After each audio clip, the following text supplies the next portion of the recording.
Brian Knitzko, co-creator of Avatar: The Last Airbender. Hi, I'm Mike DiMartino, the other co-creator of Avatar. Hi, I'm M. Night Shyamalan. I'm the director of the motion picture Avatar: The Last Airbender. So, Knight, how did you first learn about Avatar: The Last Airbender? Actually from my daughter, who's 7, and she was obsessed with this show, but I really didn't pay attention to what she was, obsessed about. She's like, oh, there's this show out. I'm like, okay, honey, we're gonna go out, and it's on again, it's on again. And I was like, okay, I'll put it on for you. And then for Halloween, she wanted to be Katara. And I'm like, that's what she wanted to be. And I was like, what is this Katara thing? And so she told me all about it. We had to look it up and all this stuff. Still, it hadn't hit. And then one day we were in the video store, and she said, the first season's on DVD, can I get it? And I was like, okay, she really loves this, let's watch. So we all had dinner, and the 4 of us watched it. The whole family sat down and watched it. We just kept watching the next episode, and we came up in the kitchen, and I opened the fridge up, and I said, this would make a great movie. And then everybody was like, yeah! So that's how it started. Awesome. So, Nate, what attracted you to want to make the Avatar live-action movie? The martial arts was a big thing for me. I really was looking for something to do where I could do these cool fighting scenes and everything, and Avatar had such a beautiful way of doing that. And the supernatural with all the elements, that's another huge thing for me. And then it's kind of based on all this Eastern stuff, with kind of the reincarnation of the Avatar. It's a really beautiful, beautiful ideas behind it. So, there's a lot of reasons why I wanted to make this movie.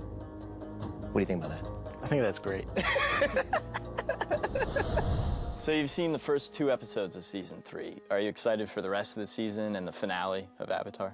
I can't wait. We've been watching the first 2 over and over and over at our house here, and strangers come in and they're like, what's that? We're like, no, it's nothing, don't look at that. And every time we get a free time, we put it in. It's just so exciting. So we're just dying. We're completely devoted to the show.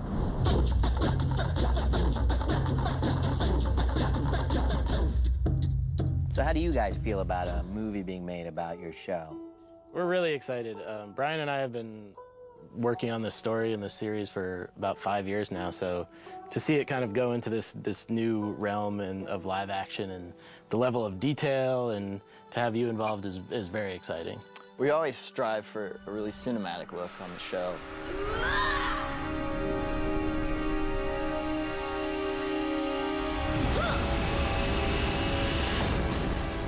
And I think, doing it in TV, it's always a challenge. It's really hard. So it's going to be great to see this story and these characters taken to their fullest visual potential.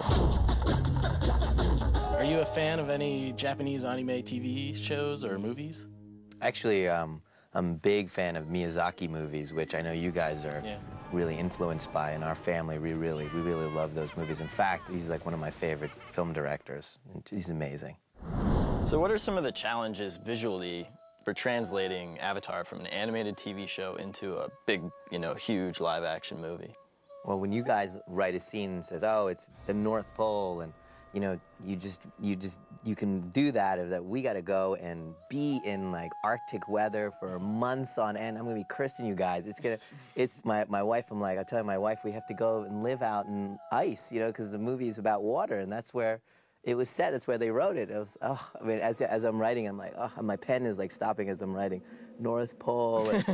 So thanks for that. You're welcome. Anytime.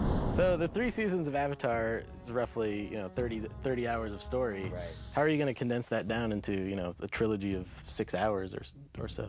Yeah, it's been really hard for me because I really love what you guys did, and I'm finding it really hard to let go of anything. And at first when I put the outline together, I showed it to you guys, and it basically had every single thing you guys wrote. It was like a 7-hour movie, and you guys were very sweet and said, you're gonna have to take out some stuff. And I was like, no, not that, not that. But I think I've gotten to the place where I really know how to bring in the characters and what characters we can save for the other movies and what moments we could save for the other movies. So it's really starting to take shape into a 2-hour movie for me. And I think that'll happen for each of the 3 movies. I hope. Who's your favorite character in Avatar? Oh, that's an easy one. It's Zuko. Zuko is the most interesting character, that relates to me, and just kind of that whole, he's a good guy. Is he a good guy? Is he gonna make the right choice? Is he gonna go over to the dark side? Is he gonna, is he gonna be, what we hope he can become, a hero, or is he just gonna be the enemy? The enemy at the end of the day that has to be put down. That's really just a very exciting storyline, and I just think he's the coolest guy. He's my favorite too. Cool. So, Knight, any ideas on casting yet? Actually, the kind of the weird thing when I think about, who I'm going to cast in the movie is, they're probably going to be mostly unknown kids and teenagers, and right now they're in school somewhere. They're in class and they're hanging out with their friends, and in 2 years from now they're going to be Aang and Katara and Zuko, and they're going to be world famous, and they're going to be, their lives will never be the same, but they're just sitting there kind of writing the answers to their test right now. Well, if you don't find anyone for Aang, I'd like to suggest perhaps I could, maybe play him in the movie if you would consider that. I will consider it. Don't call me about it. Okay. I'll just think about it for a little bit longer. But you're really talented. You're really talented.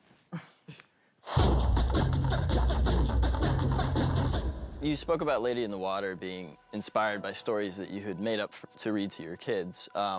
Are there any more stories that you think you might create for children in the future? I hope so. I tell a lot of stories to my kids, and there's a lot of kind of stories that I think would be really great for kind of a younger audience.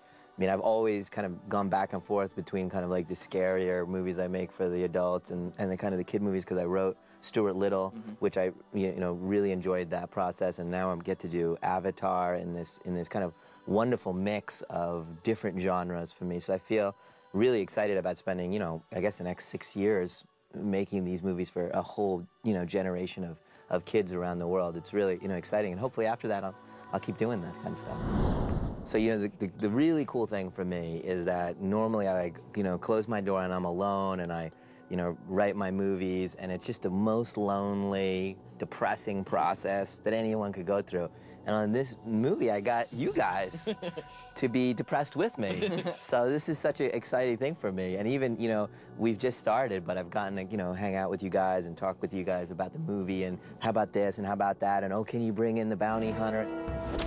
All these questions I have for you guys, and the emails we send back and forth, and it's just been super, super exciting for me to kind of think of making a movie where there's 3 of us kind of working together, figuring out how to tell this story.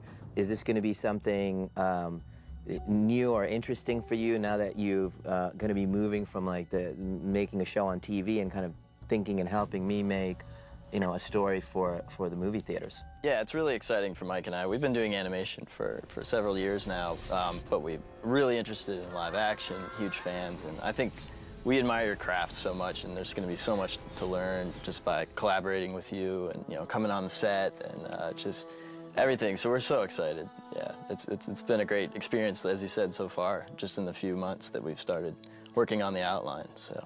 Oh, it'd be cool. I can't wait to have you guys on the set, and Really looking forward to it. Definitely. I might even let you say action one time. I appreciate that. That'd be great. Can I say cut? Yes, cut. Action and then cut. Hold on. Just once, though.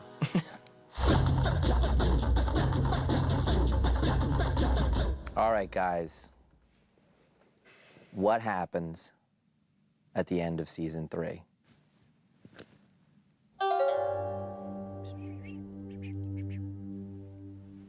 Serious?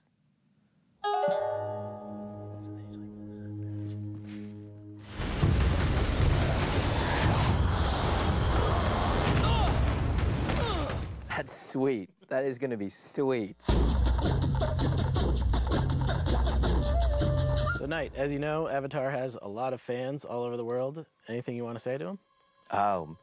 This is the first movie I'm directing that didn't come from an idea of mine, and it's really the first time ever I felt in love, to the point where I was like, I'm going to give my life for, as it turns out, 6 years to this project, and it really is going to be everything to me for the next 6 years. So it's a life passion, and in many ways it'll be maybe the biggest thing that I'll ever do.